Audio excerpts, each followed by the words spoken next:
Hi booktube, Aaron here, hope you're doing okay. Today I've got a book haul for you, and I'm dubbing it an Infernal book haul, and you'll find out why in a little bit. But yeah, it feels like a little while since I've made a video, or at least since I've sat down in front of the camera and made a video. And yeah, a book haul seems like a nice, friendly way to I don't know, get back into the habit of at least making videos a little more regularly. So we'll see. Hopefully, I'll try and get one or two more out in the next week or so. But yeah, I've got a little pile of books, and some of them are books that I bought. But there are two books here that I'll start off with that I picked up from my local library, and I've had the library card for the library for a little while, and just have never really used it. But I was running some errands and I found myself in there, and I was drawn like a moth to a flame to the poetry section. And I have been feeling recently that although there are plenty of unread poetry books on my bookshelf, there was nothing really calling me at the moment, and so I was intrigued to see what there was at the library. And I picked up two books by Welsh poets that I'd like to know a little bit better, since although I've lived in Wales for most of my life, I don't really know Welsh poetry that well. And actually, I probably know like Welsh language, Welsh poetry a little bit better, or at least I studied more of it when I was at school. But in terms of actual English language Welsh poetry, at least in school, that wasn't covered at all. And so we've got two poets I've heard of, but I'd like to know better. I've read bits and pieces from them before. And the first is Vernon Watkins, and this is his poems for Dylan. So Vernon Watkins was a really close friend of Dylan Thomas. Dylan Thomas was supposed to be the best man at Vernon Watkins' wedding, but Dylan was drunk and turned up late. But I think because he just knew Dylan that well, he didn't really mind. Yeah, I don't really know Vernon Watkins that well. I know like one poem by him called "The Ballad of the Mary Lloyd," which is just tremendous. I've got it on my Kindle, and there is a free PDF of it online, which I'll leave below.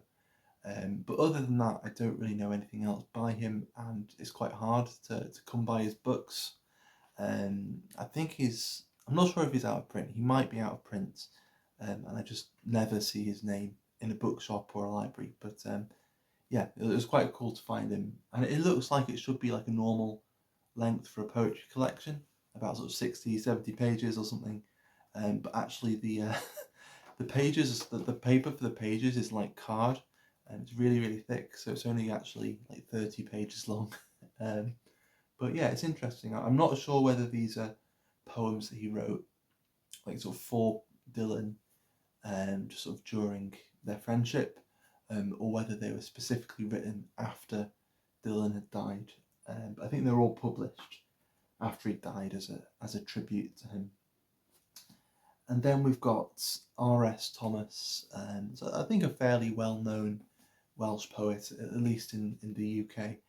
And yeah, he was a poet. He was also um, I don't know, like a vicar, a clergyman a clergyman in the Church of England, in Wales, in the Anglican Church, and he was also a very vocal Welsh nationalist in the sort of 60s and 70s and onwards.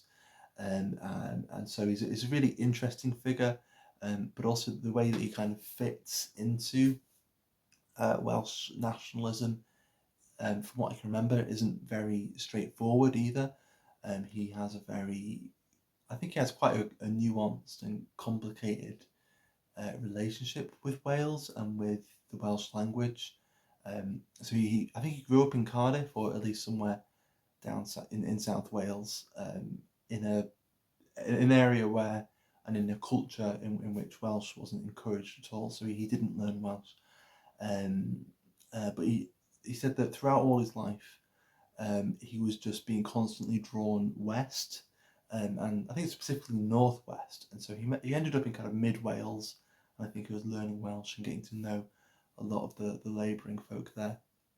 But he just kept going north and kept going west, until he ended up right on the edge of the Llyn Peninsula, which is, other than St David's Down, right down in the south, it's pretty much as west as you can go, in Wales, and he was really out in the sticks there, and it's a really lovely landscape. If you're ever in Wales, I'd recommend the Llyn, since it's kind of my neck of, well, not quite my neck of the woods, but near where I grew up. And yeah, I just don't really know his poetry that well. There are a few poems that I know and that I've read, but I'd like to know them better. So I've only got a couple of weeks to read this, but I'll probably just dip in and just aim to get to know him rather than finish the book. And then on to the books that I've bought. These are all from Alma Books, which you've probably heard a fair bit from Mark from Book Time with Elvis, about Alma Books. They're a great British publisher of classics, and they've got plenty of really, really interesting stuff. But I first heard of them when I was watching a video by Christina from Knitting Books, etc., and she hasn't made a video in a little while, or at least an English language video. I think she's got another channel in Portuguese. But she had like a 3-volume set of the Divine Comedy, and she just said that she really liked the way it looked and just the way they kind of fit together, and the way they felt, and all of that. And I was quite tempted by them, but it was about 2 years ago, and I just never got around to buying them. But I kept on going back to the website, and I saw that they've got a Dante collection, and it was only like £25 to get like 6 books that were either by Dante or sort of Dante adjacent. And for some reason I just never bought it, and then just the other day I thought, you know what, it's been like 2 years, I'd like to reread the Divine Comedy at some point, and Dante is just one of those writers I'd like to know better. And so I decided to go for it, and I got the Dante collection from Alma Books, and so it's got the Divine Comedy in the 3 sort of separate volumes. So we've got Inferno, and then we've got Purgatory, and then we've got Paradise, and the Divine Comedy is translated by J.G. Nichols, and oh, I think this one's got pictures. I'm sure I just saw a picture somewhere. Might be at the back in the notes. Oh, where was it? Can't remember now. But it's got, I think it's got sort of appendices and sort of extra material in the back. Oh yeah, there we go. There's an illustration. I didn't know this had illustrations. That's quite cool. And it's got sort of a fair bit of material in it, just to kind of walk you through. And it's a parallel translation, so you've got the original old Italian in there as well, so you can see what it looks like and what it would have sounded like, or an approximation, since I don't know any Italian. Then we've got Vita Nuova, which is, so before getting this, really the only other work by Dante I could name, although I've never read this. I have read the Divine Comedy. This is translated by Anthony Mortimer, and this is quite interesting, quite curious, because it's loads of love poems, but it's also got these sort of prose interlays in it, where Dante is telling you the story behind the poems and knitting a narrative together, which sounds really, really interesting. And this is a parallel translation as well. So out of all of them, I think this might be the first one I try. I'm quite intrigued by Vita Nuova. And then we've got Rime. I'm hoping I'm saying that right. I don't know. I can barely I can barely pronounce English words or Welsh words correctly. So Italian.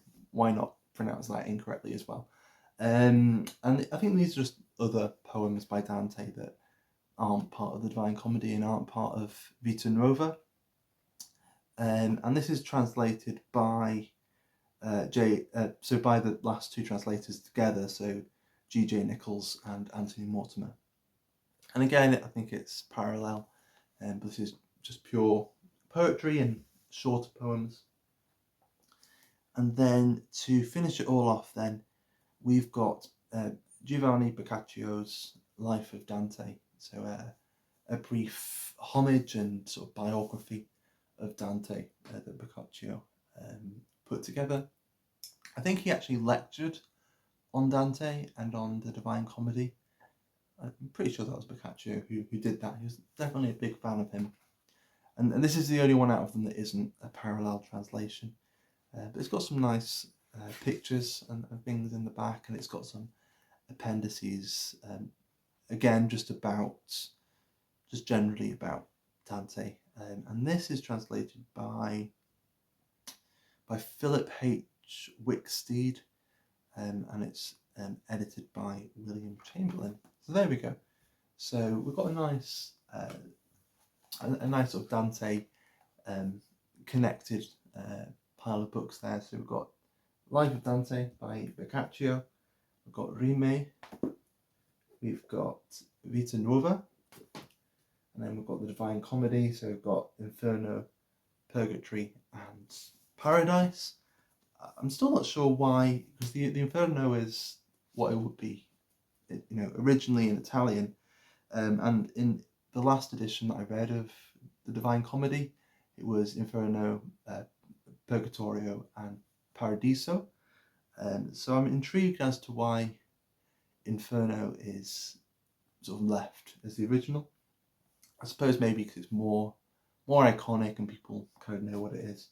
And then we've got these two books from the library. So we've got R.S. Thomas's Collected Poems, and we've got Poems for Dylan by Vernon Watkins. So there we go.